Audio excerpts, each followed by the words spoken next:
All right, good morning, everyone. I'm Mayor Emma Mulvaney-Stanek, and this is our monthly community safety press briefing to update everyone on three major areas related to community safety work here in the city of Burlington. The first area I'll talk about as I give opening remarks is related to police and fire department work, and then I'll talk a little bit about public health, and then finally the miscellaneous category on comprehensive and coordinated efforts we are doing related to community safety. And then today I've also been joined today by Chief Sean Burke, who will provide some updates from the police department with just about 3 to 4 weeks on the job. And then also Rachel Jolly, who's the director of our Community Justice Center as part of our CEDO department, and she'll be providing some updates as well. We're joined, of course, also by Chief Michael LaChance of the fire department in case there's any questions that might come up. And I am promising him really this time he will not have to speak spontaneously unless there's a question that's relevant. All right. So, and we'll take questions afterward. So first, related to police and fire, I want to start with some gratitude first to members of the Burlington Fire Department who joined other Vermonters who are first responders in the state of Kentucky recently. They were there to support the aid of search and rescue efforts following devastating floods. And if any state can really understand the need and solidarity of mutual aid, it's the state of Vermont. As we have gone through now 2 summers of really horrible flooding, and that need and that solidarity is very much appreciated when we've been in our time of need, and I'm happy that our Burlington firefighters could be part of that for the state of Kentucky. Second, I would like to offer an announcement and update on an exciting development related to our situation table concept.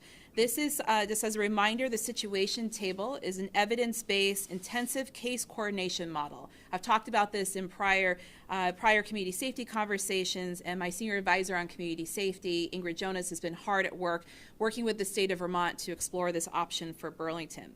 This particular case model program convenes public health and safety officials and service providers to support those causing the most harm and at the most risk in our community. It provides some support, and it also develops action plans to disrupt this harmful behavior. So I'm happy to announce that we just received confirmation by the state of Vermont that Burlington will receive the situation table training, and this has been previously conducted in other Vermont towns, including Bennington, Brattleboro, Springfield, and Rutland. This comes free to the city of Burlington, which is also very helpful given our fiscal constraints with our budget, and we very much appreciate this strong partnership now with the state of Vermont. There was one last spot, and Burlington was able to get this for the situation table, so we're excited to bring this online very soon. A second update related to police and fire in general. To our police department, as you might have noticed on the city council agenda this week, there was an approval of authorizing contracting funds to put in finally a new HVAC system at 1 North Avenue, our police department headquarters. We anticipate entering into the contract for the work this week, and that work will be happening this spring. So that is much needed for, again, the health and safety of the folks working within 1 North Avenue. Also related to the police department, one of the recommendations from the community safety advisors I convened last summer was to hire a person, an individual, to actually staff the front of the police department. That is a public-facing role for us to have better engagement with the community, community service, customer service for folks trying to interface with the police department. It's been unstaffed for months, if not years at this point. Happy to say we've received strong applications, and we're conducting interviews, and hopefully we'll bring on a hire relatively soon to be able to staff that role. We're still doing construction, of course, on the outside of that building. You'll see that as you drive by, but we hope to have everything someone hired and that space fitted for someone to work there relatively soon. So more on that to come. The second big area related to public health, also on Monday at the City Council meeting, our Special Assistant Teresa Vizina and representatives from the Vermonters for Criminal Justice Reform and the Johnson Health Center presented a draft proposal on the Overdose Prevention Center. This is implementation. We're in the implementation phase, and we were able to brief the City Council on the work done so far with those 2 strong partners and the work to come. We hope that we will return on Monday the 28th, that's the next City Council meeting, to refine the proposal document from feedback from the City Council, and then have them endorse that proposal, which is a requirement under Vermont state law for us to advance and get funding flowing from the state of Vermont's Department of Health, and for us to move forward this critical life-saving tool within the city of Burlington. One other just update under miscellaneous is related to our gun charter change request down at the Vermont legislature. It's in Bill S-131 right now. It's been being debated in the Senate Government Operations Committee this week yet again. This is again the charter change that would ban firearms in places that serve alcohol. Yesterday I was joined by my city attorney, Jessica Brown, to testify, to advocate for the obvious passage of this very important piece of policy here for Burlington. And about a week ago, Chief Sean Burke testified as well on behalf of the city of Burlington, and one of our bar owners locally, T-Rugs, which is in the Old North End, also testified in support of this important bill.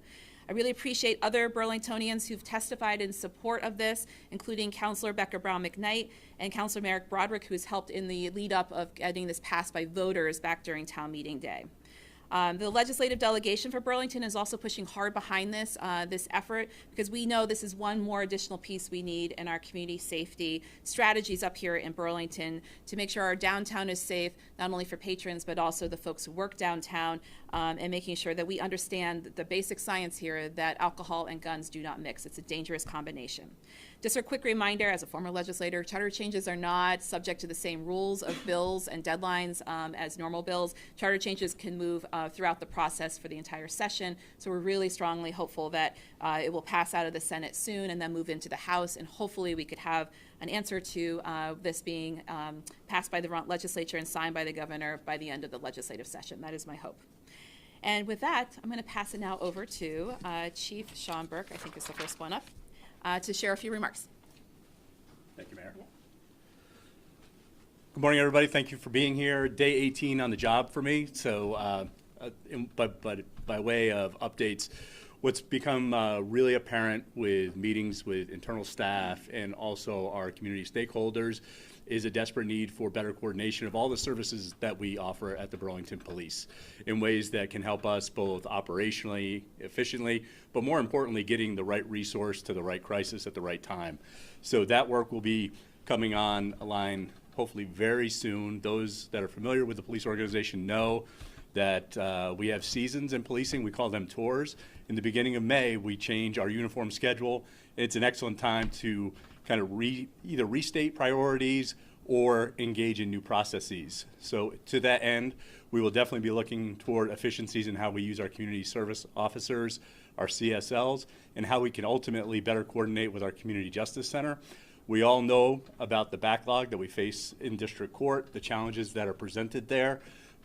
There's a missed opportunity if we're not really leaning into restorative practice to better address really low-level crime and disorder in the community, where crime victims simply get better voice, an actual voice in terms of misdemeanor conduct, and how community is represented in that process, and how folks that are responsible for these acts, if they're willing to take responsibility for said act, can kind of lean in and learn.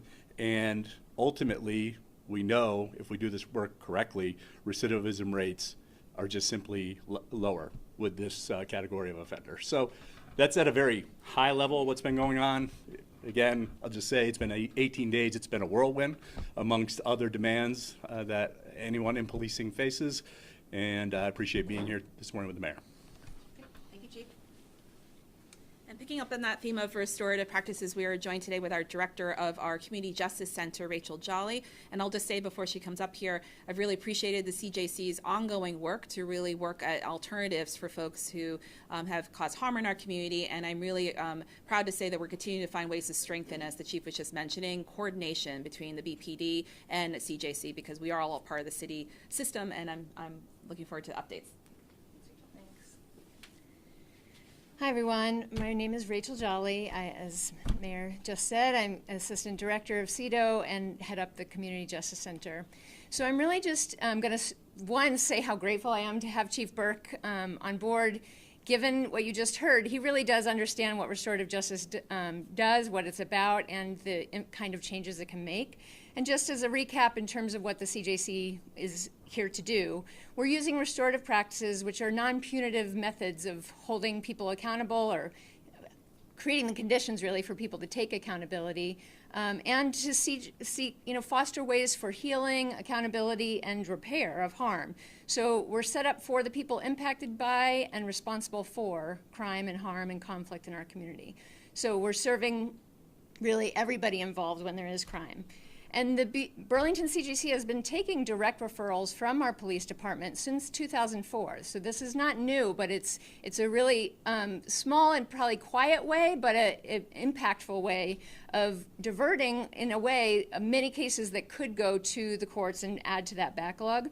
So since 2004, we've really taken thousands of cases to be addressed in the most local and immediate way possible, and not adding to that court backlog. And just to elaborate a bit on what pre-charge referrals are, these are generally misdemeanor referrals where, one, enough evidence exists so that that a crime has been committed and a case could be sent to the state's attorney for prosecution. But if it meets certain conditions, it's certain kinds of crimes, and it's most appropriate for people who are first or second time offenders and where the person charged is taking responsibility for the action. All those ingredients are necessary to make it as a pre-charge referral.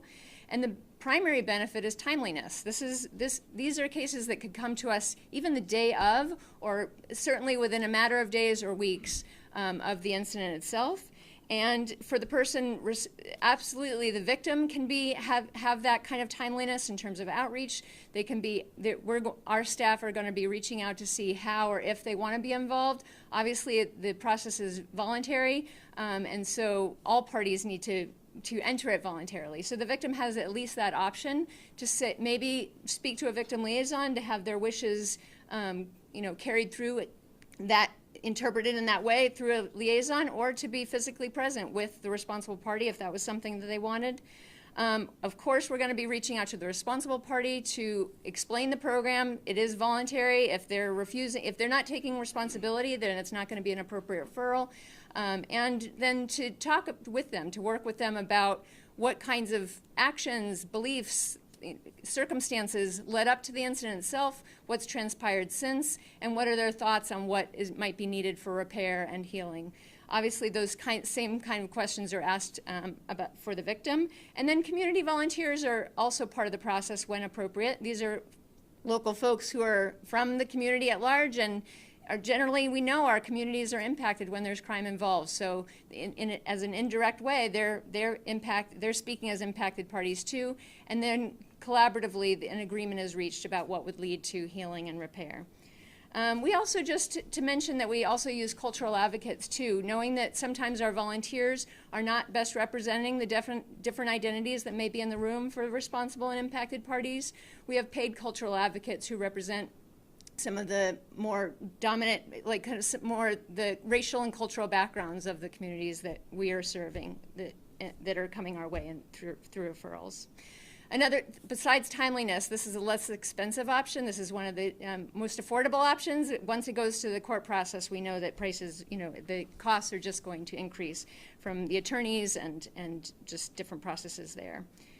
And so that's the pre-charge referrals is a primary way that we partner with the Burlington Police Department, and the second is a program called Parallel Justice. This is a program that's existed since 2006 as a three-way partnership with the Burlington Police Department, the CJC, and the Center for Crime Victim Services as the primary funder. And this is for all victims of crime in Burlington, whether they've reported to the police or not, and whether the responsible party is caught or not. This is a program unlike the typical criminal legal system, which is primarily focused on the responsible party or the offender. Parallel justice is really about the victim's needs and what they are identifying as their needs over time. So this can come in the form of emotional support, in terms of referrals to other services, sometimes helping with navigating the criminal legal system if that is a route they're going down, and in seeking sometimes different. Maybe we do have a victims fund that in certain circumstances can really come in to fill gaps where the criminal legal system does not. So we have two victim services specialists. One is located at the Burlington Police Department and one is at the CJC. And we are really glad to hear about the coordination that Chief Burke is stressing around when it's best. We definitely want to coordinate with the Cape Division of BPD, with the state's attorneys, victim advocates, and other community partners to make sure that those victims that not all the onus is put on them to navigate all of these systems. And I'll just say that last year, the Parallel Justice Program served 314 victims of crime. So it is pretty unique, I will say, in the country. This is the most robust program of its kind. in the country and has gotten awards, and there's a parallel justice guide on our website for other communities and other organizations that might want to set up something similar. Great. Thanks, Rachel. So before we take questions, I just want to let folks know, the community and the media, that our next Community Safety Forum, which is our every other month public forum we have on community safety issues, will be May 8th at 5:30, most likely at the library. And given that the weather is starting to warm, we're going to really focus on that particular forum on the issues of unhoused individuals and mental health, and what our plan and strategy is for the upcoming summer months into the fall, how to support these Vermonters, and making sure that we are clear about our strategies, and also starting to engage City Council early on that. And the next media briefing, because we do these every month, will be May 14th at 11:30. So with that, open to questions.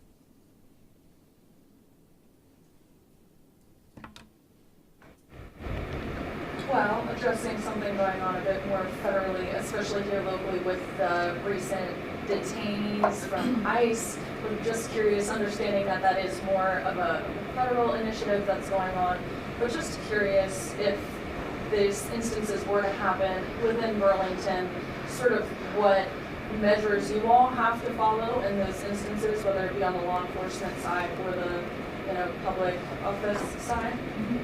Well, just to be really clear, this is deeply disturbing, and I am quite angered with the federal overreach and improper use of in civil immigration enforcement matters. I mean, it's very disturbing when folks who are legally here and have legal status are just abducted, as they were just the other day with I think his name is Mohsen Madawi over in Colchester.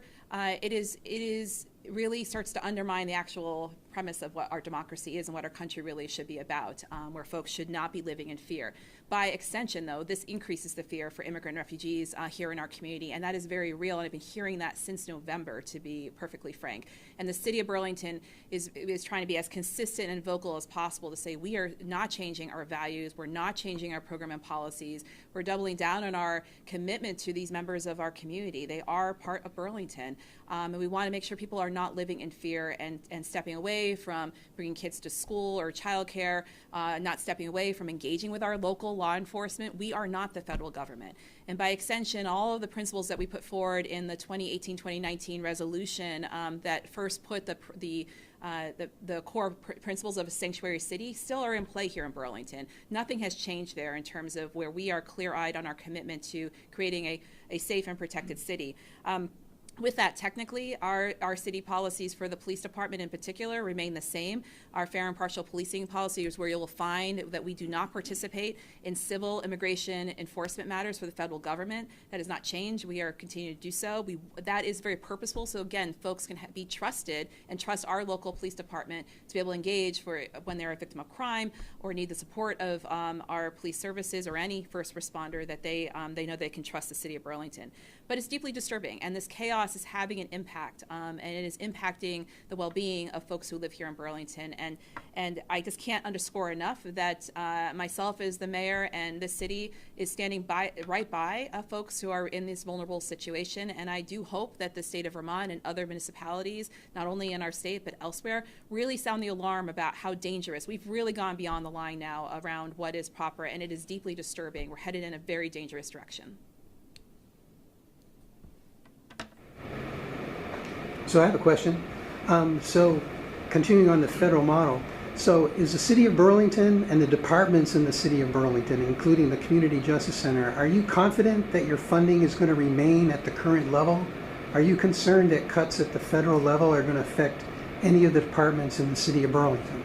Well, to be clear, it's already impacted the city of Burlington. Very early in January, we had the first of what became at least two federal grants that got frozen.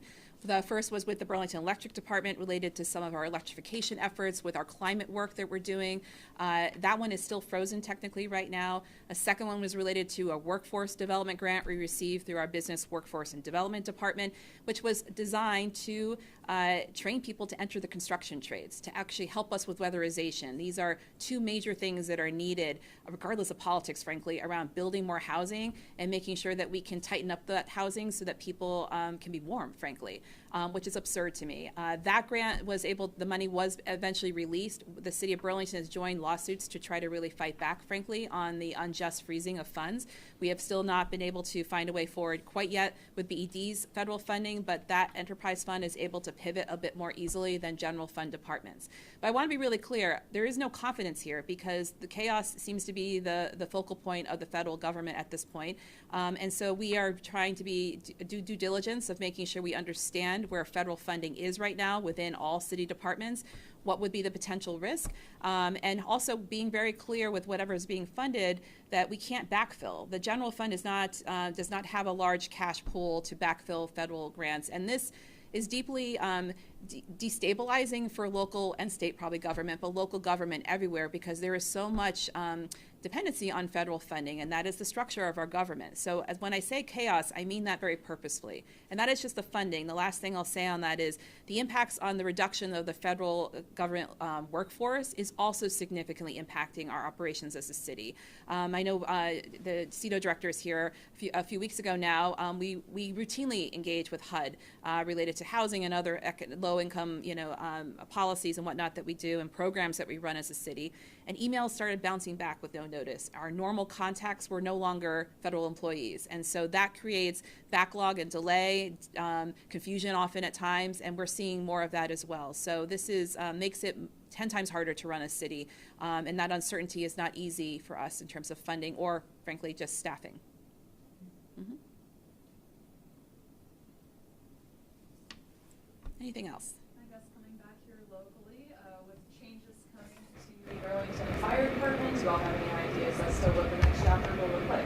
You want me to cry again? Okay. Yes. Well, Chief LaChance did share his retirement letter, an indication to retire at the end of this fiscal year, which will be June 30th. We are deeply going to miss Chief LaChance. I will not make you cry either. But I mean, truly, this individual standing next to me has served this city for 26 years. It is a deep love of public service to stay in city government, and especially in a first responder role for that long. And I really do truly appreciate your service to the city, Chief LaChance.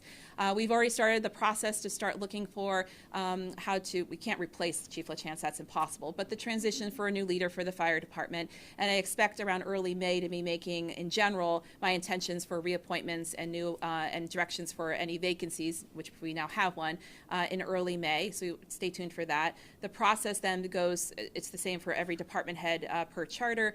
I'll bring those recommendations to the City Council, and then they will be able to also to vote on that as part of the City Charter process. So hopefully by the beginning of the new fiscal year, we will have clarity on who the next chief will be, or at least our process for that.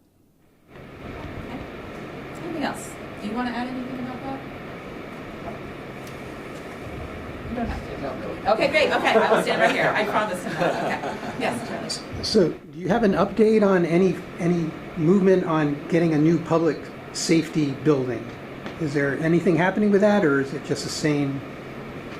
Well, a couple of council meetings ago, the public health and safety building is something that I've been encouraging the city to look into.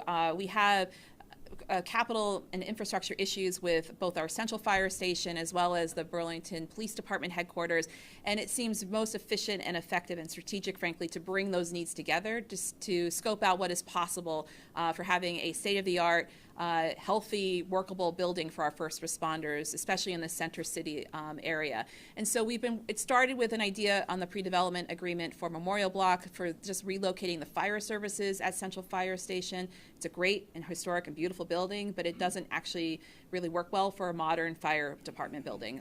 So we've expanded that, and we've hired a firm to help us. It's an architectural and design firm to look at what would be needed to have adequate services for police and fire, but also leaving some space for the public health component of what we need in the city right now. And I want us to imagine into not only what the city of Burlington needs right now in the next 5 to 10 years, but in the next couple generations. And I think a more nuanced understanding of what community safety is about is what this building should reflect. That's the work ahead right now, as well as any siting location possibilities. We want to get really creative about where will we be best to locate such a building, but we have some technical needs. We need to be able, I will not know the technical terms, a fire truck needs to turn at a certain degree and angle and something, and police cars also need to exit, and we need to have the ability to look at locations that can meet all of those needs. That's the work ahead. Okay, and lastly, so is there a firm commitment that the city is going to retain? So if the fire department were to move out of that block or Memorial Auditorium, is there a commitment that the city is going to retain the ownership of those properties? So what we had an update on Memorial Block just a couple of city council meetings ago as well, and the city does own all the parcels related to the Memorial Block redevelopment project. We are working in a public-private partnership effort very intentionally because the city does not have resources to advance things on that block alone. So I'm really grateful to the partners that we have to be thinking about what is possible there. We'll be bringing back to council a design concept soon, which the public can also benefit from seeing, which includes not only the housing and other public good ideas that are emerging for that block, but also the phasing and the timeline of what it would be to make sure that we are maintaining fire services until we have hopefully a public health and safety new building located so that it's a seamless transition and that obviously the center city is fully served by our first responders. Yep. Anything else? Lastly, I have a question for Chief Burke. You had mentioned that there is that, as you said, desperate need for better coordination within the police department and that you all are working. I do understand you've been in that position for less than 20 days, but we were just curious if you could give us a little bit more detail or a better idea of what that coordination looks like as of right now. Thanks for the question. I think in its simplest form, it's really role clarity within the organization, and then figuring out, again, where can we actually use our social workers, which have an acronym, CSLs, like where could they actually be a primary responder for not only the police department, but perhaps even the fire department? How do we better utilize our community service officers in the same regard, while really sharp focus on what constitutional acts does a police officer need to take? And when resources are finite, as they are across all industries right now, it's a judicious process. It's one that has to be carefully undertaken because a lot of these systems were built at a time where there was a status of, or at least a feeling within the organization of crisis at times. And when you try to build an airplane in the air, I imagine that doesn't fly very well. So now that the airplane's on the ground, I think we can take a better look at how all these pieces fit together. And again, this is all about customer service and getting the right resource to the people that need it in the moment that they have a need. All right, quick follow-up question for you. Our reporter in Plattsburgh recently did a story on, speaking of law enforcement there, as a part of a bigger story, someone over there in law enforcement had mentioned that they have received a big spike in mental health crisis calls, and so they're doing training over there for that sort of thing. Is that something that you all are examining or something that you see and will be addressing? I mean, certainly every community is seeing a variety of unmet social service needs and how those manifest. Sometimes I think people are too quick to call it a mental health issue, but yes, we see all of these issues. We saw them equally in South Burlington. We have been training in Chittenden County law enforcement for well over a decade in how to better respond. What really manifolds our work are the resources available on the backside and or the person's willingness to engage, right? So when you have folks that are just resistant to services, you have to kind of wait that out until they're ready, and that can be frustrating for the people doing the work, the people that they're might be their neighbors, a whole variety of constituents. And that's where, like in policing, we need to really think about being empathetic in our response. It's easy to use the force of law or our authority on any given situation.